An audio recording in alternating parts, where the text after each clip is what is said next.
Earlier I said I used a 5-liter gas can as a nighttime port-a-potty. I add urine destroyer to minimize any smell.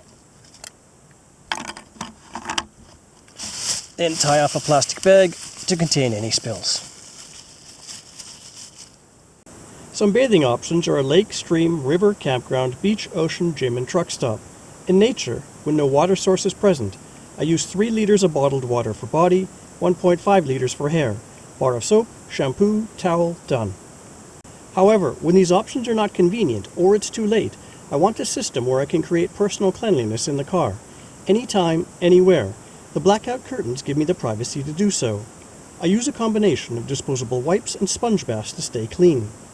For a number 2, in towns and cities there are plenty of toilets in stores, restaurants, gas stations, parks and more. In the wild, any forest and field will do. In addition to toilet paper, I also use disposable baby wipes and antiseptic wipes. I carry them in a Ziploc bag in a side pocket. These keep the backside clean. Use at a toilet, garbage, wash hands. It's time for a sponge bath. I pour 600 to 700 milliliters of water into a 6-liter wash tub. Add bath salts. Stir the water to dissolve the salts. These smell great and the eucalyptus lingers in the car after washing.